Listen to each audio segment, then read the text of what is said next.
All right, man. We got a couple of weeks of downtime to really brainstorm your best stories.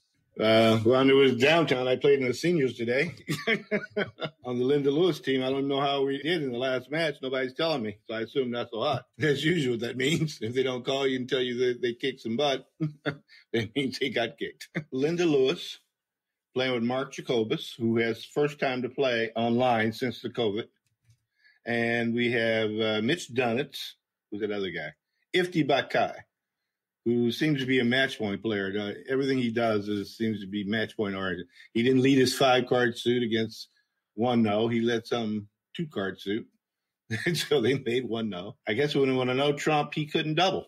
So the opponent wanted to know Trump, and they transferred to 3 hearts, played 3 hearts with 15 opposite 0, made it, and they're code for 5 spades. Oh, they super accepted 3 hearts? Super accepted 3 hearts, and nobody ever got in the bidding. And they were the other table, Hammond and Weichsel bid 4 spades and made 5. Who's hosting a senior event? USBF. Oh. What it is, Poland or somebody has invited U.S. to send 4 teams in January. So they have 14 teams trying to qualify 4. And we were leading. What is Poland hosting? I don't know. It's the weirdest thing. What's it, USBF? It's a transatlantic qualification event is what we're in. And I guess the first email would have told me what the dates were. I guess, maybe I have to go to January 13th, I think is when we play. Mm-hmm. In Poland, that's if we qualify. But today, this weekend, is 13 matches to see who qualifies to play Poland. And right away, my partner, Billy Cohen, which always happens, we're the best player on the team. But tomorrow, there's football. So he's going to sit out 2 matches. Oh my God! So it's a round robin, and then the top 4 from the round robin qualify for the Poland event. Right, and they got a few good teams. They got Levine's team. We played 3 things for. Oh, it's a round robin start in Poland. The thing starts January 18th through the 23rd, and that's Swiss teams. And that's for a qualifying. And if you qualify, the round of 16th starts February 2nd, and you play to February 7th. Sounds like a lot of bridge. But if you do qualify and lose in the semifinals, then you have to play a Swiss to determine 3rd place. So this is like forever, whatever it is. And teams entered. Are there any good teams? Yes. Looks like the Law team, that's the one we lost to. We lost to Reese Milner then. And then Levine has a team with Mexstroth, and that's it. I mean, Wilson's got a ragtag team, and Drew Case and them have a ragtag team, and the other teams don't look that strong.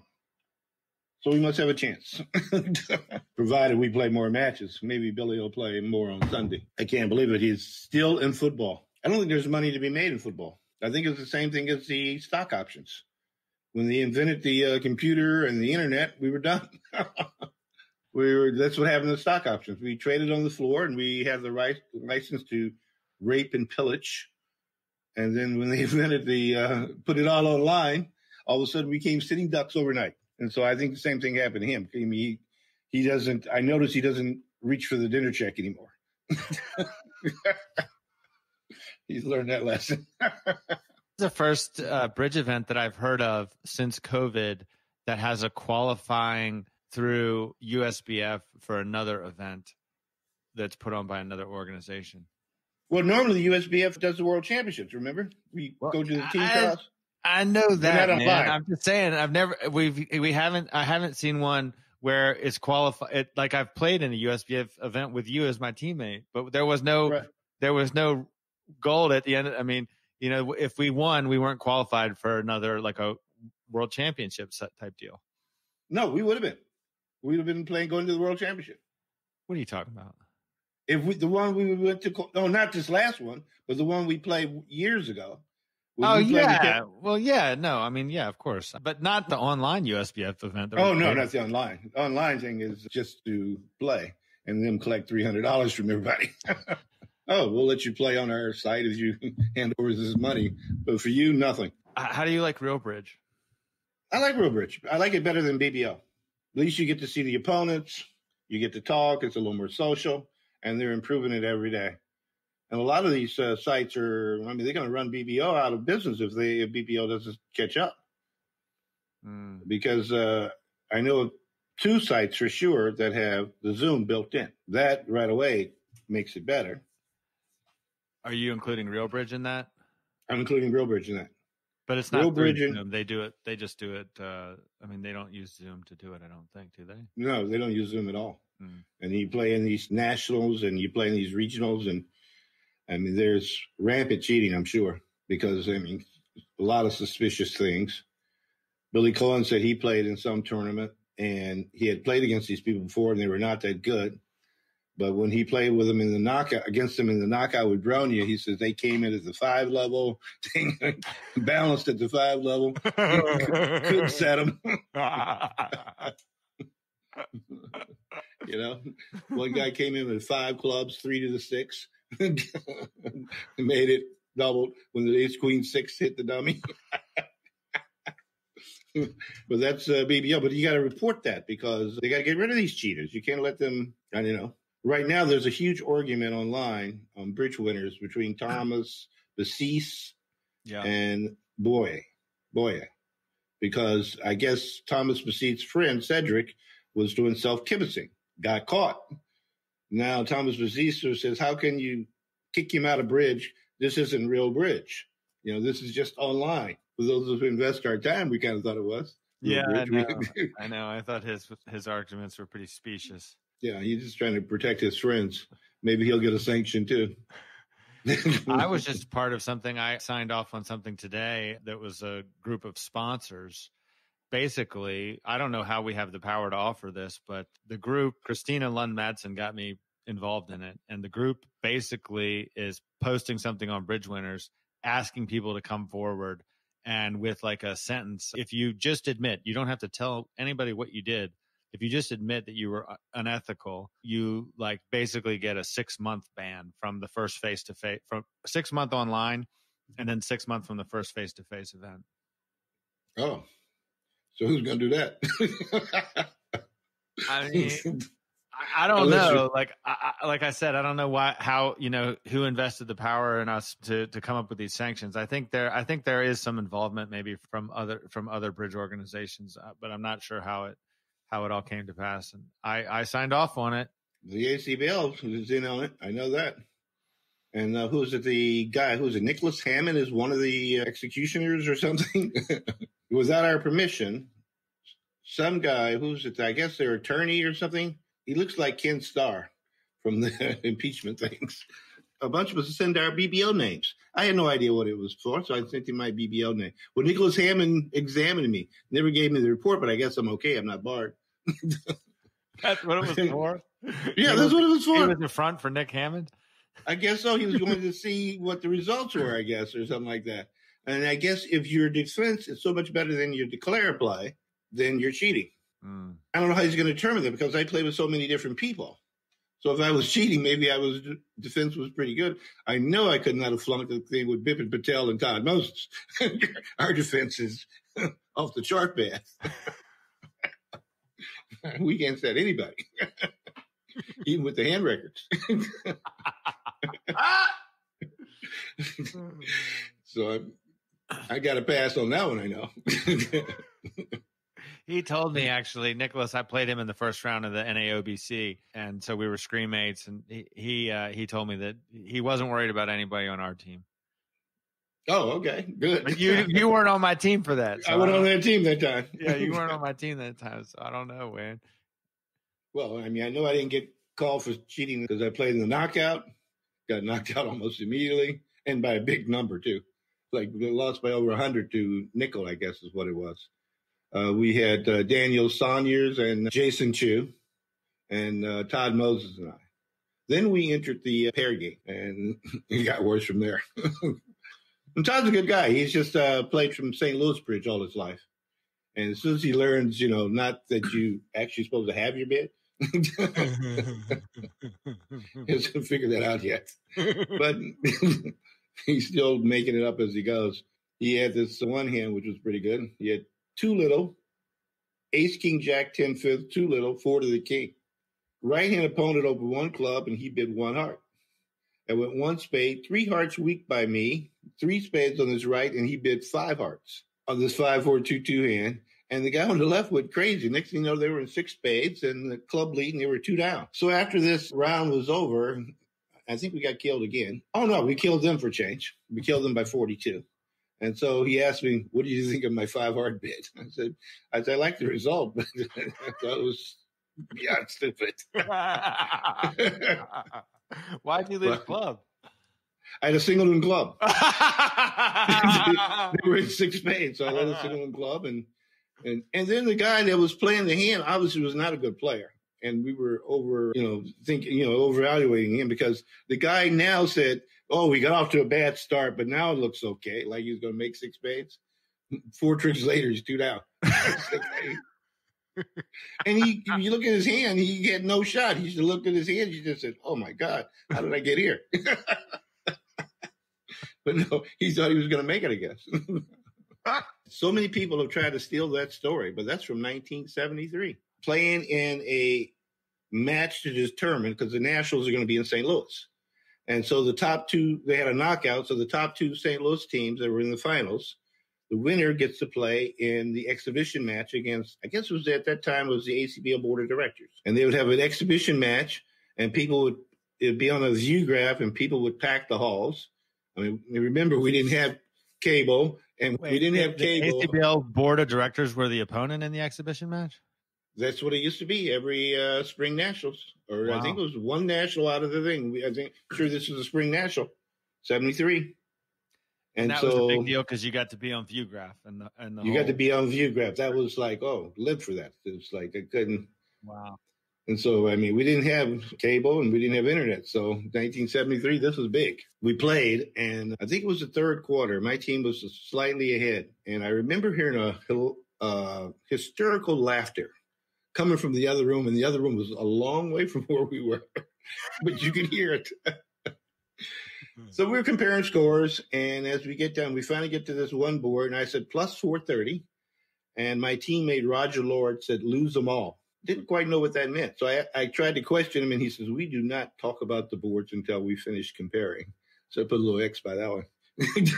And so we got to the thing. What had happened was they had gone for 4,600 on this board. The bidding went 1-0, 3-0, all pass, and I made 10 tricks. And my hand was king, queen, 10, 9, 6 of clubs. In those days, you didn't open a no trump with 6-card clubs. But I did. And so did the other guy, the other table, which was amazing. So at their table, it went 1-0, 3-0. I guess my hand on the right was either 6-5 or 6-6 in the majors and bid 4 clubs.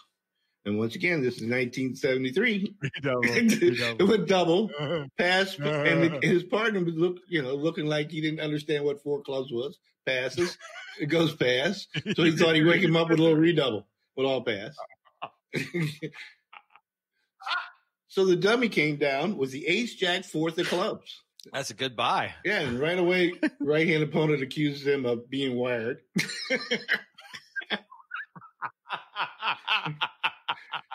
So as the play progressed, it became obvious that this was going to be a total disaster for them. All of a sudden, hysterical laughter happened during the play of the hand. Down 8, 4,600. So we lose. Wow. We lose 24 imps on this board. We did win the quarter, 50-24, and we won the match to represent St. Louis on the view graph. But that was the lose them all story. Roger Lord. Oh my God! So you could actually lose more than 4,600. I think if you go down 13 redoubles, 7,600. That's the most you can do. Wow. And the most you can do on offense is 1 no truck redouble, making 7 for 31-10. That's the best you can do plus. But if you go minus double, you can go as far as 7,600. And I think Roger Lard has gone for 5,800 twice after that. This is the guy who went for 46 right. with your team. He was sort of like a genius guy. He was great on squeezes and great on analysts and stuff like that, but he would take unbelievable chances. And actually, he was one of my original bridge teachers. I learned bridge from, he was like a top player, Roger Lord, my brother-in-law, Norbert Kramer, and we had the columnist at the time, Jerry Levitt, who had won the Vanderbilt in 1962. And he was the only one to win the Vanderbilt that lost a match. He actually lost 2 matches and won the Vanderbilt. They had a double elimination. He lost the first match. He was playing with his wife, a good player from St. Louis named Garrett Nash, and somebody nobody's ever heard of or heard of since, George Durantz. I met the guy a couple of times, George Durantz. Nice guy, not much of a player. They now proceeded to win all their matches, and all of a sudden in the quarterfinals. And then the weirdest thing happened. They called St. Louis and asked Larry Coker if he'd come and join the team. In those days, there were no board requirements. So Larry Coker showed up, was now on the team, and Jerry's wife, who was a heavy drinker, was no longer on the team. She didn't play another hand. They now get to the place where it's a three-way final because of double elimination. Everybody has lost a match, and there's a three-way final. And what happened after that was Jerry and them won one match and lost one, and won the Vanderbilt on quotient. And the board met in the summer and got rid of those rules. And then that's how it became a single knockout after that. And if you ask Hammond, he will tell you this is the worst team that's ever won the Vanderbilt, bar none. And Larry Coker said he played with this guy, George Durantz, who was, before his time. He opened all these 9 and 10-point hands. And nobody did that in those days. I guess Ross Stone was the prevailing system. You needed the full 14 to open the bidding. And this guy opened the bidding with 9 or 10, and they kept getting the game, and the opponents never could figure out what they had and would let them make it. So they beat a lot of good teams, and they beat one good team in the final, and it was 2 powerhouse teams in the final. I can't remember exactly who they were. Sam Stamen had a powerhouse team, but they beat one of them and won the event on quotient. So he was our man, Jerry Levin. And at the time, they called us the Whiz Kids. So we were all in our 20s. I was 21. Larry Coker, that name's familiar to me. Yeah, he became the top player in St. Louis once Dave Carter stopped playing and then later died. Larry Coker. He and this other guy, Charlie Wiley, I later played in a spin go with them. And the other half of my team was... Well, we had a threesome, Mark Lair and Steve Bloom. 5 of us played. They anchored, and Lair, eventually, as it went on, Lair played half with me and half with Steve Bloom. I was supposed to play with Steve Bloom.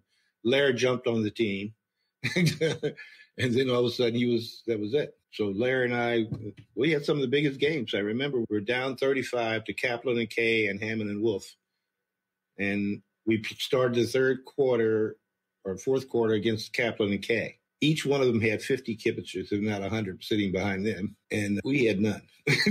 Not one behind us. Wow. Couldn't even get our mother to show up for that one. And so we played them, and I remember 2 hands into that set, some kind of way they got to 2 hearts, and we doubled them after we opened a no trump, and we took the first 11 tricks. So after that, wow. Kaplan and Kay were like quiet and not talking much, and their kibitzers were glaring at us. How dare we beat up on their heroes? And we mopped them up that set and won that match, and now got to the semifinals, which we lost in the last quarter. When I guess basically when our teammates gave up. Now they're both dead, so they can't contest it. But they basically gave up. They got a bad board or 2. Start out with, now went to the bar and had drinks. Oh, you mean they literally quit? Yeah, they went to the bar and had drinks. They thought we were stuck 29 going into that quarter. And so they had 2 bad boards, and they went and had drinks. And now they had 5 or 6 more bad boards, including the last one where they doubled. Somebody sat for 1 club double, and they made 3 vulnerable over tricks. And we lost this match by 5. Larry and I had the biggest game ever, and came out and we lost by 5. But then one guy had to admit it, mumbling. I could hear him saying, "We gave up." And then we finally later got the story, and sure enough, they'd given up, thrown in the towel. So never give up. And I don't think you even shoot, because you don't even know what's happening to the other table. The bridge, they don't give you the scores as you play. It might be the only game that you don't know how you're doing while you're doing. It's interesting. So we're recutting Double Dummy, which I may have told you. And I was talking to the editor today, the guy that is editing the film, and he's very, very, he's new to bridge from Double Dummy, from working on Double Dummy since the spring. And we were talking about the fact that it's duplicate, that you're playing the same hands. Good. And I think the closest comparison to duplicate bridge is golf. Like golf, everybody has to play the same hole. What other sport is there where you're having 2 whole foursomes play the same deal. Right. Is it similar in chess so that you just get the board? But no, I guess not, because you can have all kinds of openings and defense. Yeah, it's totally unique to bridge. And because I was thinking, like it seems so easy to, like the thing is, as a bridge player, we just know it. It's just duplicate. We just get it. Right. But like it took a lot of going back and forth. It's like, oh, they're playing the same hand. Like, I mean, It took, like weeks. Right. To sink in. To really sink in. Yeah. I'm really grateful because, I'm making a movie about it, and to understand that the audience just doesn't readily understand this, Right. Like the fact that you're getting the same exact thing. I think golf is the closest. Closest thing, yeah. Closest. But someone mentioned that was of the chess thing, Queen's Gambit. If somebody could do something like that to bridge. I know that Gavin Wolpert, Vince, and Jenny had some kind of thing where they went around, and the story was like a good Hollywood story. In the end, he won the Blue Ribbon Pairs, got to marry the pretty girl. It was like a great story. Now, in the middle, when Vince had enough, it was like yelling at Gavin on every hand. He turned into a mechanic. Right. He was an auto mechanic. Right.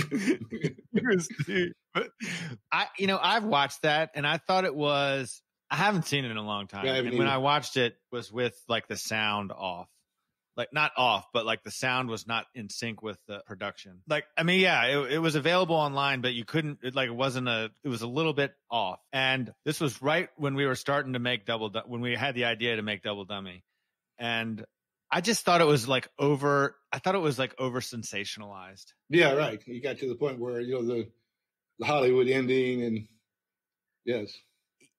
It just didn't, I don't know. Like it didn't, I just felt like I could do better. And I don't know that we did better with the first version of Double Dummy, but I hope that this version will be like, I mean, you're the umpteenth person to talk to me about Queen's Gambit. No, I'm just saying, we're hoping you can outdo it. Yeah. Well, I mean, I wouldn't, they've had 64, it's the most viewed Netflix series of all time. Really? Oh my God. Yeah. Wow. I like how they're presenting chess without going into a lot of, they're just sort of just like you watch the people play. Oh, you watch the people play, and you just actually get a story on the side. Yeah, they're not going into any great detail about the chess. It's just they're playing, and it's well shot. Like I wish we had similar quality footage of people playing bridge deals, but the problem with our footage is that it's been shot by people who are not familiar with bridge, so they just kind of, they film it for a little while and then they just lose interest. And so they, like I'm wanting to watch what happens on the deal, but like, oh, well, let's go get a shot of the other guy's face. I'm like, we don't need his face. Oh man, I want to see what's happening. Oh, I could do? I could send you the copy of the London Times when Baby Levin came and Gaylor Castle won, and then they were second. It was a nice little film. I think I have it. I'm pretty sure I have it somewhere. I know it's online. Oh, they made a documentary about that? Oh, yeah. It was like two different tournaments. They were first one year and second the next year. And there's a long film about it. And I have it somewhere, I'm sure. And I think it's on YouTube. And then I'll figure out what it is. But that was sort of interesting. They show all the people dressed up, and there's young Zia and young Michael Rosenberg, and very interesting. I told everybody, but remember I told you Baby Levin when I played with Baby Levin, I couldn't look up. He was too good looking, and I didn't want to get distracted. I didn't want to be distracted. So I kept my head down. And so I told Oren that. And so Oren got to watch the film in Florida at Gaylor's house. And he says, I see what you mean about the Hollywood looks. No kidding. He had them. All heads were turned in Hollywood. When he walked in the room. He was quite the looker. And all the women were after him. And the only trouble was that the women were so old for him, He had a girlfriend in Florida, but I remember we were traveling on the road. We were going to be on the main pair on the Clarence Goppert team, when Mark Clare, Mike Purcell, and then Bruce Ferguson was like their third in their group. And we were going to be the main pair to help Clarence win the McKinney. Well, we didn't make it through the first week. Bobby Levin hated it so much on the road. We were in Albuquerque, and I remember him the third day. Some of these 50-year-olds are starting to look pretty good. That was his. That was his line. He couldn't. No way he could go to these tournaments.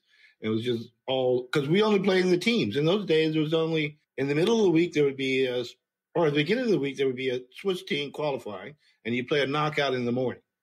That would be the only knockout for the week. Later in the week, they might have another Swiss, and they'd have a Sunday Swiss. The rest of the time, what were you going to do in Albuquerque in the late 70s? Not much happening there. Matter of fact, there was not much happening anywhere unless you went to New York or someplace like that, or San Francisco or some big city or Chicago.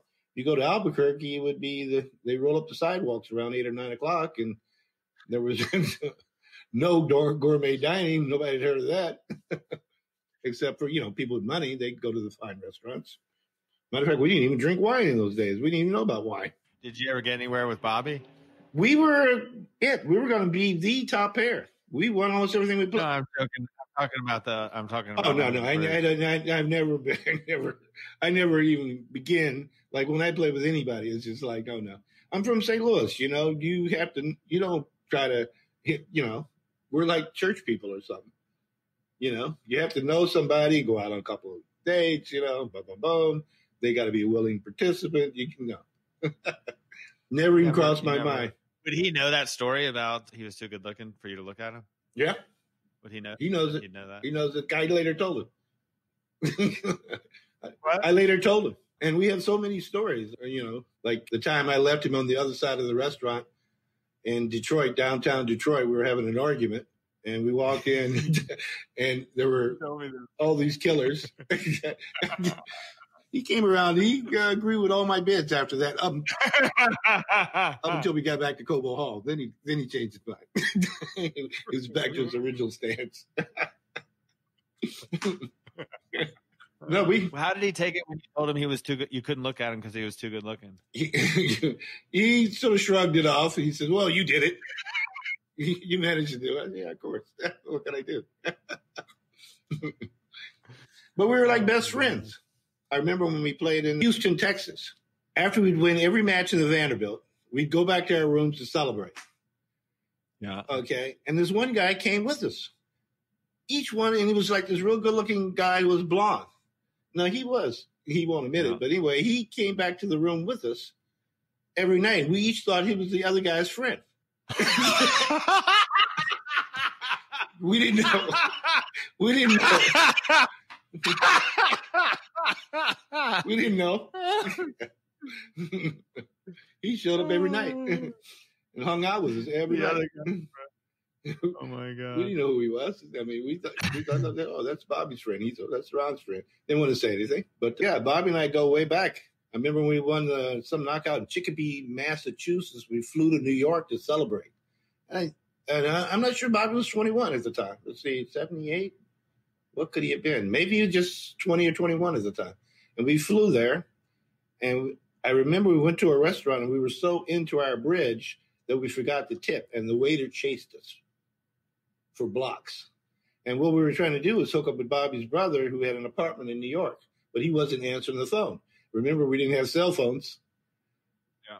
And so we couldn't get a hold of him. So we ran through some buildings and ran him. This guy's just chasing us, and we got suitcases. This guy's chasing us, and we get to Bobby's brother's apartment. We open the door. Door's wide open. We run in, lock the door. Guy's banging on the door. Bobby's brother had headphones on, listening to music, very loud. And then he took his headphones off, and then the music in the room was like unbelievably loud. What do you need these headphones for? And this guy was doing his job. He was in school. He needed to make some extra money. He was rolling joints. And I think he had 300 or 400. In those days, I think you could sell them for $1 a joint. Mm-hmm. And that would be his money to live on, I guess. Mm-hmm. I can't imagine. $300 or something like that. He sell these joints somewhere. I guess maybe at school. Who knows? Now, if you go I didn't know Bobby had a brother. He's got Michael, Charlie, and Freddie. He's got 3 brothers. 2 of them have red hair like his mother, which he calls a 24-hour clown suit. That's what he calls it in those days. 24-hour clown suit. But is his mother still alive? His mother's still alive. She used to come to a lot of tournaments, but I think she's gotten too old for that. But she used to come to some tournaments, especially the Cavendish, and sit behind him and watch him the whole time in the Cavendish. He and I played in the Cavendish in 77 or 78, and when it was in New York. It was the Cavendish Bridge Club. It was very fancy. And people, I guess the requirement was men had to wear a jacket. Everybody would come in, tie, suit and jacket, and a who's who. A bridge was there. And we played, and we didn't do too well.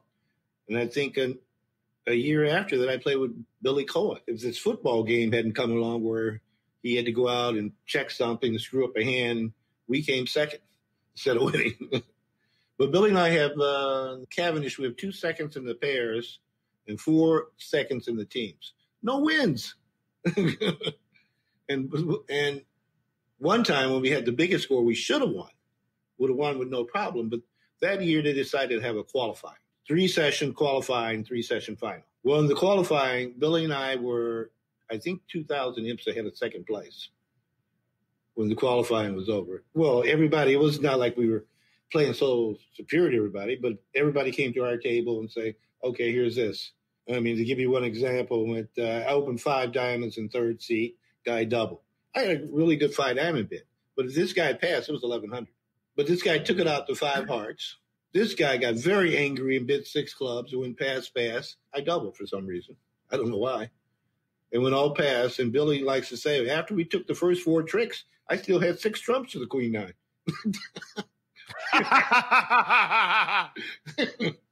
So this happened almost every hand, that these people that were world class would just say, here, take this. And we were so far ahead. It was, I mean, we couldn't get caught. It was like a regular event, but it was qualifying. And they gave us some little score, and we were lucky to come third. And that was, I think that was Bobby and Stevie's first win in the Cavendish. And after that, they owned it. They owned the Cavendish. Matter of fact, they'd have to bet some huge amount to win some little amount. And they kept doing it, and they kept winning until the point where we don't have it. Well, the reason why we don't have it, they don't know how to put on a good show. Having a dinner and an auction used to work before the cable, but now it's very boring. You need to do something else. And I guess you can't do it in the United States. I don't know what they did in France, or what did they have it? Monaco, right. I don't know how they did it there, but I know if you can bet online or, something like that, because they tried the betting on the telephone. They would call like people who weren't there, and this person would say, oh, I bet 20,000. And then they put the phone to the side, but now you can do, if you could do it online, that would be, but that's illegal here.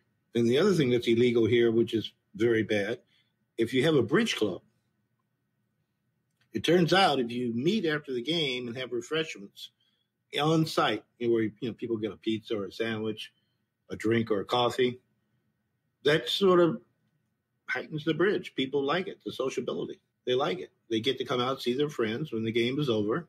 I mean, you show up, and I don't care how good you are, but especially if you're just there to hang out and have fun. They also notice a lot of people just like social bridge. Before the COVID, Chris Compton had 2 sections at his bridge club. Donna runs the bridge club, and they would have a social game. The social game was getting bigger than the competitive game. Wow. Yeah, and we sort of did that in San Francisco at Quick Tricks. They had a 0 to 99 game. But they noticed they had 20 tables every Monday night in the 0 to 99 game. And so they raised it to 199, 299, because everybody knew each other. That's the main thing HCBL does really wrong. When you reach a new level, they take you out of the room with your friends and put you in a room with strangers. You don't know anybody, and you get your butt kicked every time you play. So people quit. So you got to keep them with their friends. They do the same thing with the juniors. When you turn 26, you can no longer play with you have to move over with the 90-year-olds. Here you are, 26. So people quit. They stop playing. Unless they're, real serious player, no mind. But you need to stay with your friends. I mean, that's big with bridge. People like to come and play, but like to hang with their friends, and new people added to the group. Just one big social. That's how I would say when they bring the live bridge back, get rid of most of the regionals. I say all the sectionals, unless the sectional is like a big tournament, like a regional, or somebody can really hold one.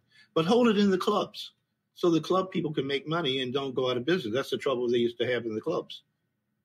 All of a sudden, once or twice a month, you're put out of business when they have some tournament in town. All of a sudden, nobody shows up at the club. That's a big problem. And if the people that have the clubs, if they actually ran the unit and the whole thing, they could take turns hosting the tournament, and they can all split the revenue or something, or some portion of the revenue. We don't have that problem here because we've only got one club. So it's like they have the sanctions for the sectionals or something like that. I don't know how it works. But they run them in the club, right? Essentially, yeah. I mean, but we don't actually own a club space. We've always rented. Yeah, that's been bad. It's just, I mean, sometimes most of the time it's quite often at the place where the club holds their games. Oh, okay. Holds their game. And if they have to rent a space. But yeah. I mean, but they're renting the space on like right now it's it would be at the volunteer fire department. They've got a banquet space. So they're renting that some number of times per week. I think we have 4 games a week here. Oh, okay. That's how many we have in Charlottesville. Which in St. Louis, all the clubs band together, which is nice. And they bought a building. They all take turns hosting a game in the building. And sometimes there's more than one game in the building. And now that they count it as one club, the ACBL does, and they get from 10 to 12,000 tables a year in that building. It's centrally located. Everybody can, make it over there. And now I hope they can figure out what's going to happen after this, if they ever get to come back. I mean, when do you think the next time we're going to have an NABC in person is? If this vaccine works, I would think by maybe the fall next year, or for sure the spring. But I think 21, I don't think St. Louis is going to make it. And there's an outside chance that Providence might. Depends how well the vaccine. They say that everybody should be, majority of the people, that's what they keep saying on television, that majority of the people should be vaccinated by April. Maybe we could hold something in July. I don't think it'll be that big, because I know a lot of the older people they love the online bridge. The lady with the second biggest club in the country, Jordan Zaboka, she says her people are not coming back. She says she might get a small parlor for people that just have to have but she said they're not coming back. Majority of them say they love the online bridge. You find that, well, they don't have to travel. They're old. Well, I like going to the local bridge club. If it's on my calendar that I'm going to go play bridge on like a Wednesday or Friday or the big games here afternoon, like that's a big part of my day. Like I'm excited to do that and interact with people. Me too. That's what I like about the USBF that you and I played in, is that we got, it was like being at a tournament because you were screen mating with somebody on Zoom. Right. I agree. That's why these online things have got to catch up. That's what BBO needs to catch up to that. Shark Bridge has it already. I mean, on Shark Bridge, you can teach 100 tables on Zoom. You can see all the people. They can see you. You can see all of them.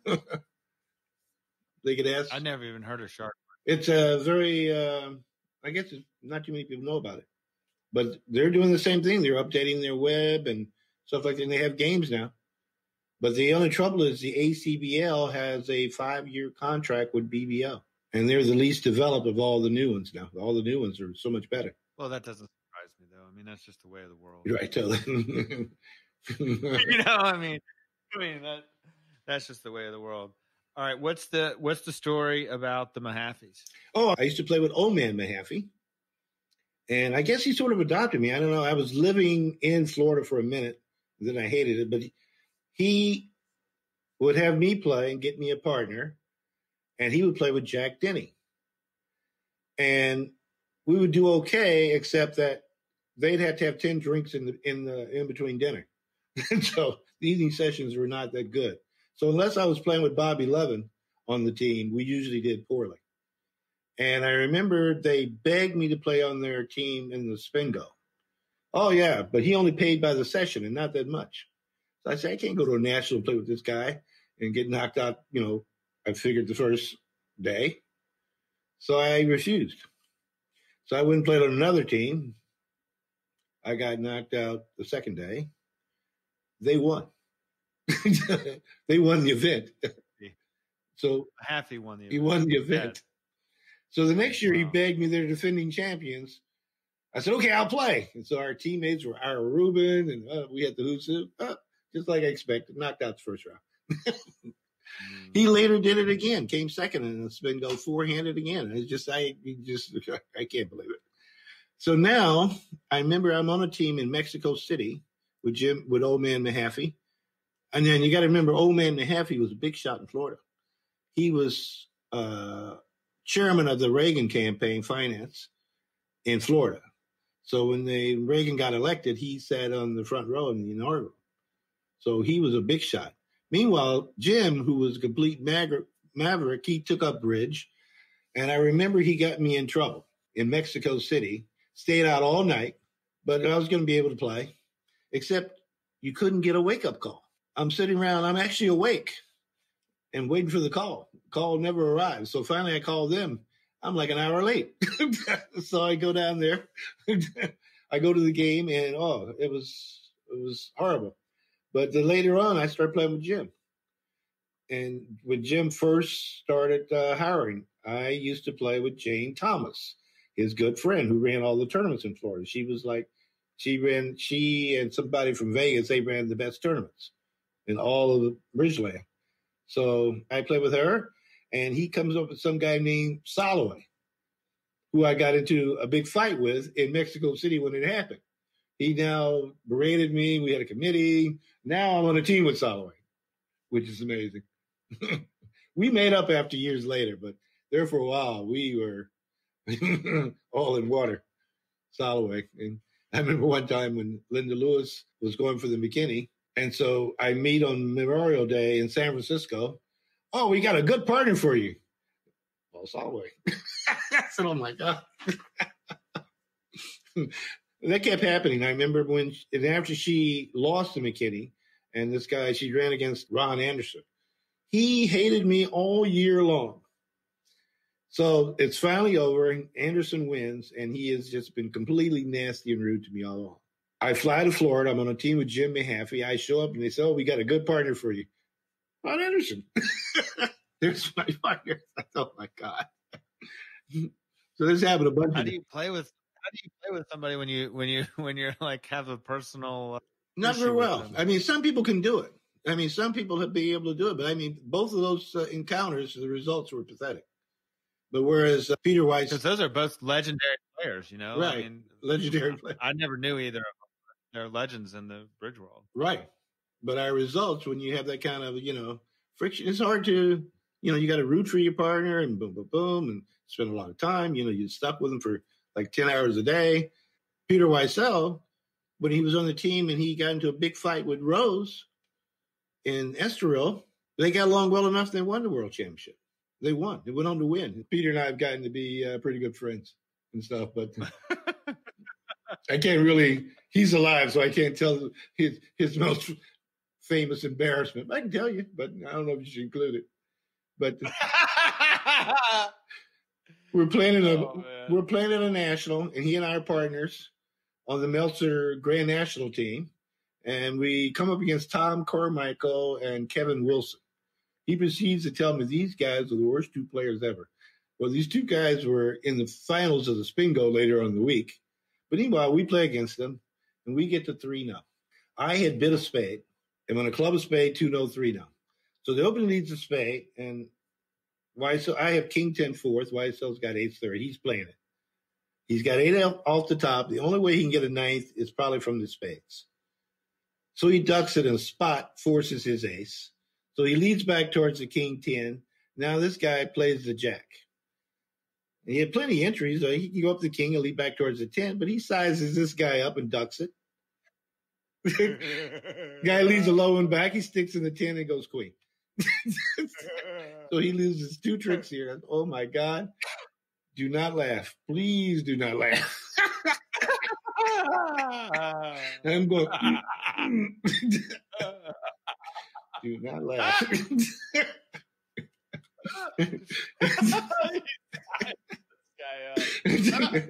this horrible player. I think that's another thing, like people don't realize about bridge. Like if you're not a bridge player, the type that like stuff like that goes on, like the size of people. No, they're not capable of doing that. Right. Like right. So, that guy, no way. No way. Every time I see him, that Jack and Spades did us in. Oh my God. Yeah, that happens all the time. Sizes them up. Like, who was it? This one guy from St. Louis.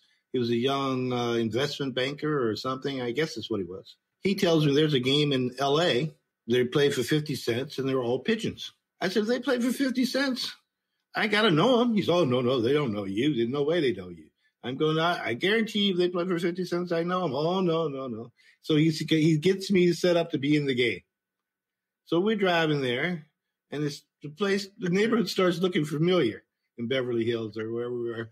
And then I look, I recognize the house. It's right next door to Reese Milner. I had been to this house, so I now, because one time I played with Reese Milner online and he didn't have two computers, and I went over to this guy's house and played on his computer. And I remember they came in and talked and we had a good time. And so now I walk in the door and there's a guy, his name was Doheny, and there was Reese and Don Krause. And I said, hello, pigeons. Because he told me these guys were pigeons. Well, Don Krause now, as we sit down and we're dealing with first hand, he turns to me and says, we never let the new guy win. He was right. Well, there were no dummies. They didn't get rich for no reason. I mean, the two weak players took turns playing with Krause and me. Krause and I never got to play together against the two of them. Because that's how they set it up. The only way they would play for 50 cents, they each got a good player on every round. They would alternate with the two of us. And they were basically playing against each other, and we were basically playing against each other. And that's how it worked. Gotcha. And so, yeah, they wasn't going to throw their money away by playing with each other. They knew better. So that's what the deal was. And also, if you passed a hand out up to 2 diamonds, they dealt a ghoulie.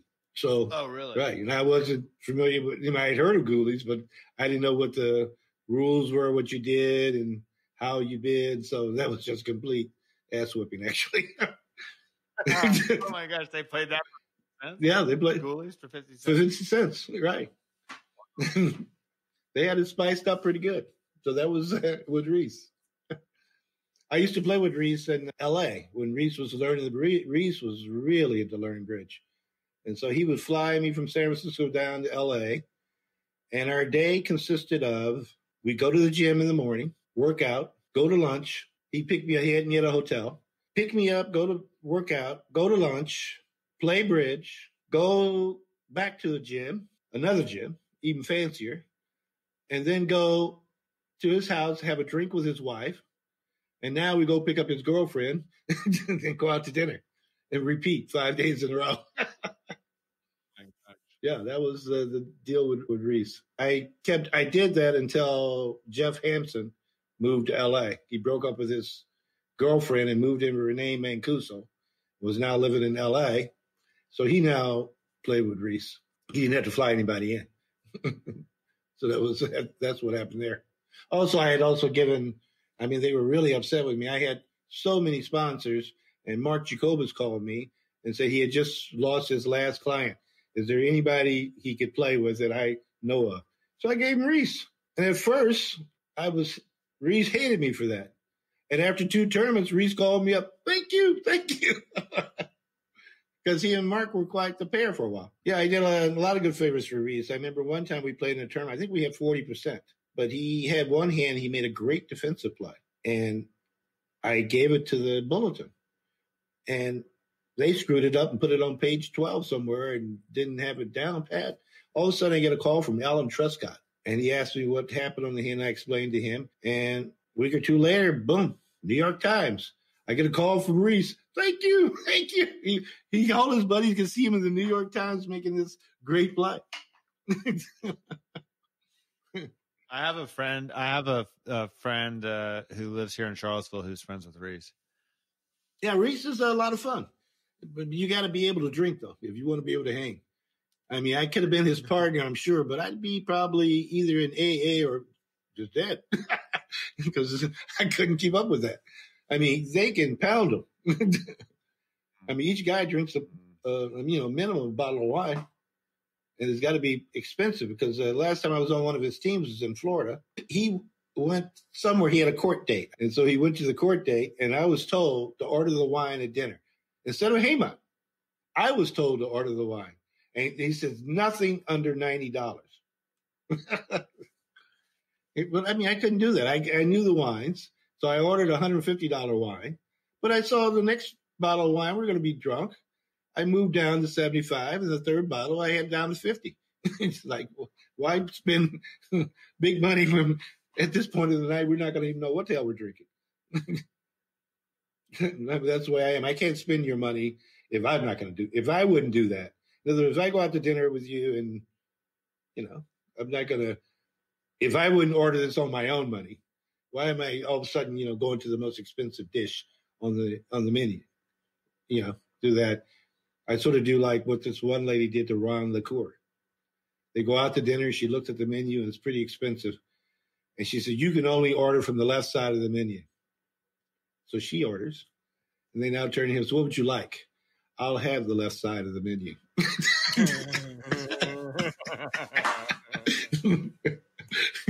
He was a big guy, too. He ate it all. I'll have the left side. Oh, yeah, some of these stories are unbelievable. Now, who is it? Who was it I said we should talk about? Oren, Steve Garner, your 5 worst hands. Oh, my 5 worst. Zia Hammond. My 5 worst hands. Oh, yeah. Let's see.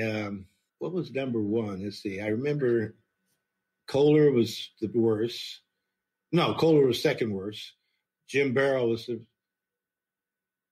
Maybe let's go with 3 worst hands. I remember one hand, I had 22 points, and they get to 5 diamonds. I have the ace, king of diamonds, and 22 points. So I double. I'm on lead. This guy redoubles. I said, can I redouble? And so I lead out the ace, king of diamonds. I lead something he's got a void, and he's got a void. And 3 tricks later, the guy claims. He's making 5 diamonds redouble.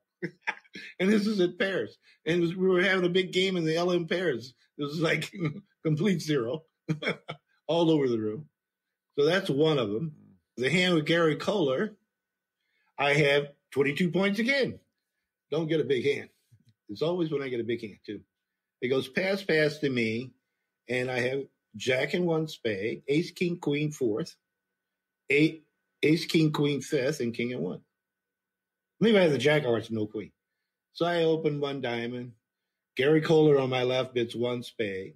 I'm playing with the worst player in the game, the Russian literature professor. He makes a negative double.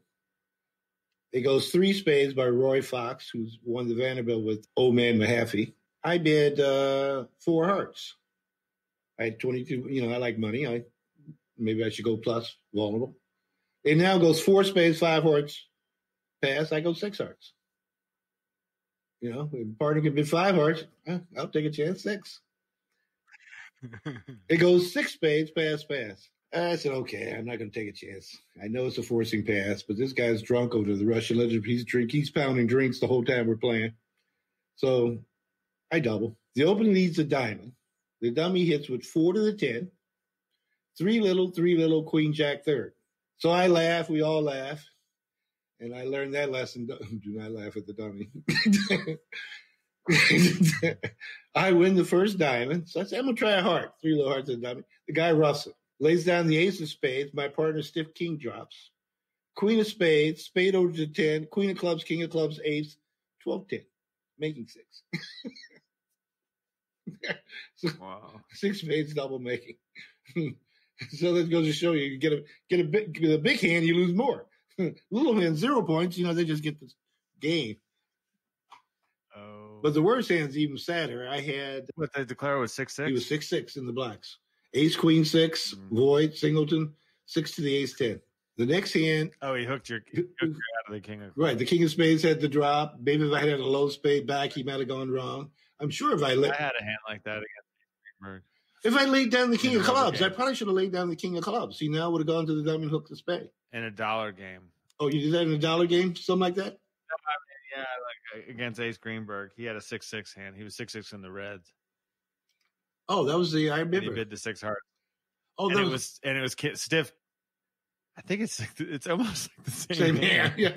Wait, stiff king and jack and 1. Right. And where are the trumps? I remember Ace. I remember when I went to that game when he was still alive. That was the one I told you I asked when they put me in the game. There was 2 games. And Ace was telling me how bad this guy was, and he was telling me. And then all of a sudden, I'm in the other game when Mike Boss leaves. I opened one, I guess it was against Warren Spector was in the game.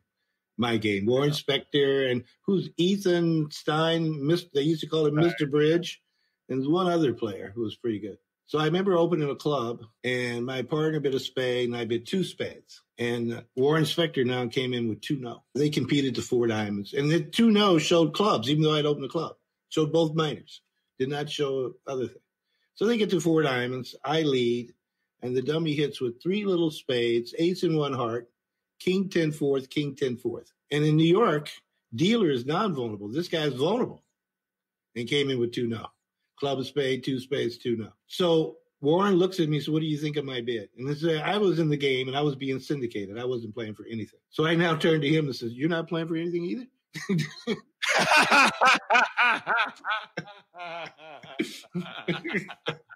That's what I thought of his bid. So that's my experience in the dollar game. Played 1 time. Did not distinguish myself. I was not asked back. Oh, man. What's the story about Oren? Oh, just Oren is like one of the up-and-coming, just bright people. Of all the kids I played with over the years, he's got to be the brightest now. He's one of the bright. I mean, I guess I played with some that were really bright that, didn't excel at bridge also. But, I mean, all these guys are really bright. I mean, I played with Kraniak in the World Championship and in the National Open Pair. And then I played with Hampson in the National, in the inaugural, I gave it the name Blanchard Cup. Jill Blanchard sued the league. She got rid of the men's pairs. So in the very first one, we come against her and her husband, and she's crying and she's going to drop out. She's going to quit. And I said, you're going to drop out the inaugural Blanchard Cup? It's got your name on it. And so they laughed. So they called it the Blanchard Cup for a long time. Jill and the Blanchard Cup. The men's pairs became no longer. But now Mextroth and Rodwell aren't on nickel, and they're doing really well on this Levine team. Yes, they are. They just won this knockout, and they tied for the win of the other knockout. So they're doing pretty well. Well, they got one of the great pairs too. They got Gary Helgamo and Tor Helden. So I mean, they're up there. And then they have Eddie Wold playing with Levine. They have some of the top players in the world. And when they don't have Helgamo and Heldes, and they have to play in an American event, they get Mike Vassell and Mark Lair. So they have the top 5 Master Point holders in the ACBL and playing on the Levine team, the top 5. Now, there's going to be a new guy coming along in about 10 years. If he keeps it up, I can't imagine how he could. But he will pass everybody. Leo Lasota. Oh, the online guy. He has won 8,000 Master Points this year online. Wow. Well, 8,000. I mean, it's, that's... I know. His name is sitting ahead of mine, though, on the all-time list. He was 13,000 points behind me 2.5 years ago. Wow. He's now 1,000 points ahead of me. 1,000. Even if there was live bridge, I could not have stopped this. I mean, if there was live bridge, I would have won maybe another couple thousand points in the whole time this was going on. Maybe. Maybe not. I mean, I did win 2,000 points 3 years in a row. Maybe I would win again by, a lot of points, but I'd have to win the amount in order to just stay a little bit ahead of him. What were you on the Barry Crane last year? I think I won 2,000 points 3 years in a row. And I think the third year when I won 2,000 points, 3 people didn't play December. So I came in ninth. They didn't play, so I went by them. if they had played December, I probably, you know, I would have. Now, those 3 years I had 2,000 points. 1 year I was 19th, and 1 year I was 13th. So you have to win a lot of points in order to win the Barry Crane. The third year, 3 people didn't play, so I came in ninth. Thank you, people, for not playing. And then, you know, take, for example, if Mike Seaman had stayed alive, he would have gotten usually more than I do. He gets more work and gets more tournaments. And also, it helps if you have a lot of master points for the way the ACBL is set up. If you're Jeff Mextroth, every event he enters pays more than any event that I enter that he's not in. Self-fulfilling prophecy. Right. And it was my fault. I was the one that gave them that idea, but they bastardized it. I wanted them to have it set up that if you played against Mextroth and did well, you got some points. You came close. And if you beat him, you got a lot of points. I didn't, you know, I didn't like the other way where they just gave points just because he's in the field. I was all based on the fact that you had to beat Mextroth in order to get a lot of points. Mm. That to me is better, but the ACBL decided to go the other way, as usual. Take my idea and go and run the ball the wrong way. What's your Steve Garner story? Oh, I was going to compliment him on that. I couldn't play his system. He and I did win a national, but we never really clicked because he had some system where everything was a mystery, you know, wide-ranging this and attitude. But he's a great competitor, winning player, but he needs somebody to, I guess, play his system. I don't know, but I think there's a new partner does. Oh, Wolfson plays his system, I guess. And they're hot and cold, but some of the people he plays with, when he plays with Zia, he has to play Zia's system. And when he plays, who's the other guy he played with? He played with somebody in the World Championship. Yeah, he's a great competitive player. I just wanted to give him kudos and Billy Cohen, you know, the people I've done the best with, and Oren. Oren and I won the Buffett Cup, which was a weird event. I mean, the way they scored board a match, it turns out. But what we do in America, if I get 120 and your team gets 110, I win the board. There, it's a tie. We couldn't figure out what was going on. So when the event, Oren and I, they gave us the credit because when Oren and I played, when it was just the regular partnerships, we killed everybody. We got off to a huge lead. So now you had to play with other people on the team, and then you had to play the individual. When the event was over, because of the scoring, several of us ran up to the desk and said, "Who won?" Nobody knew. Like looking at their scorecard or anything, like who could have possibly won. And so they said we did. And so we had won the event, and I had this Buffett Cup. Is that your best trophy? With Oren, yeah. That's coming more. He's got law school. When he's done with law school, we're going to grab some cup, I'm sure, because Oren's a very good player now. Very good player. He's got it down. He says we're going to practice over this little fall break, get in a couple of games and something. I don't know what it is, but we'll do something. Maybe play in a Reynolds, or I don't think anybody wants to play in the OCBL anymore. $400 to enter, and it seems that a lot of the teams are not on the up and up. And that's what Wilson says, because they don't have a Zoom, and they don't have anything. And there's people don't post their convention card. And I played with Todd Moses in one. I've been against some world-class pair. I mean, they didn't tell us of something past 2 hearts was, something they had. They were playing some weird system that we weren't aware that they were playing. So we weren't prepared. And, several bids came up and we weren't prepared. And they're allowed to do that in Europe, whereas in the U.S., you have to announce these weird conventions so people can get prepared. And they had 2 or 3, and we kept getting knocked out because they kept playing multi, and we had no idea, and we weren't allowed to have defenses at the table. I said, how can you tell? There's no Zoom. Who knows? So, yeah, it was not good. And it's $400. No matter if you get knocked out the first round or go to the finals. I guess it's like that in the USBF, right? Or did you have to pay every day? No, just a one-time fee. One-time fee, right. I don't know if that's fair or not. I mean, the people that play and get knocked out right away, I mean, maybe you should pay a one-time fee for the qualifying, one-time fee for the knockout. I don't know. The people that go all the way seem to get the best of the deal. And if you get knocked out the first or second day, no good. Well, the fee is not that high, though. It's only $300, right? For the USBF, I think that was, or ACBL, yeah, I think that's what it was. $300? Okay. I think so. No, that's not horrible. But whereas This last thing, I'm not sure what's going to happen because I don't think anybody paid the fee. First, my team dropped out when they found out it was $400. Nobody told us. When we got reinstated, nobody ever asked for money. I don't know what happened. What event are you talking about? OCBL online. Oh. $400. We got knocked out right away. So they didn't collect up front. Good luck collecting now. I have hundreds of stories. I'm going to write a book. You can read some. We'll tell our audience about it. Most of the good stories of bridge is like, here come those damn diamonds again. You ever heard that story? I witnessed that. Actually, they got the 3-0, and the opening came out, and the lady had ace, queen, jack, fifth of diamonds in the dummy, and played 5 rounds of diamonds, throwing 2 hearts and 3 clubs. Came to her hand, started playing some diamonds. And this lady, they had a 5-5 fit. And this other lady says, here come those damn diamonds again. Took 10 diamonds and 2 aces. 3 don't make it 6.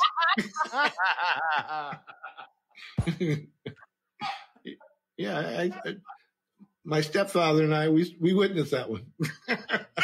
3, we didn't bother telling anybody. We just said, wow, this is what happens in the hinterlands. Nobody's. Wait, you never even told. You didn't tell him. This was in the ABA. That was the funniest thing ever. Here come those damn. I remember that lady says, here come those damn diamonds again. 10 in a row. Yeah. I got some of the greatest stories of bridge. I just have to remember them all. I've seen some of the greatest things ever. Oh my God. That's a good one, dude. All right. That's a good way to finish. Okay. Oh, man. Well, a lot of the stories I have, I can't really tell because they're sort of X-rated, and some of the people are still alive. But I will send you the copy. I'll find the copies of Gaylor Castle and Baby Levin, the Sunday Times. So I mean, that give you it's not the greatest drama, but it was okay. You know, they sort of got the point across, and boom, boom, boom. Yeah. And that's why Gaylor should be in the Hall of Fame. First of all, he invented professional bridge. I mean, he was the first one. I used to be his sidekick. And Gaylor, man, he's a character. I like Gaylor very much. Total character. And if we could tell the X-rated stories, him and Grant Bass, I'd like to write a book about the two of them. And we only need a few bridge hands as fillers. The rest will be much more interesting. Oh my God. Maybe make a movie about Gaylor, a young Gaylor. We'll see. I'll send you the films. But thanks for the time. All right, man. Thank you. It was fun. It was good catching up with you. Okay, I'm gonna go have some champagne. In the name of just getting this episode out the door, the outro tonight is going to be short and sweet. I promised myself that I could have pizza for dinner if I just got this done. This podcast started because of Double Dummy, our film, and we're recutting it. I'm really excited about the progress we're making. It's going to be available in the spring. Please check us out. We want to have the audience primed and ready to introduce a new generation of players to bridge.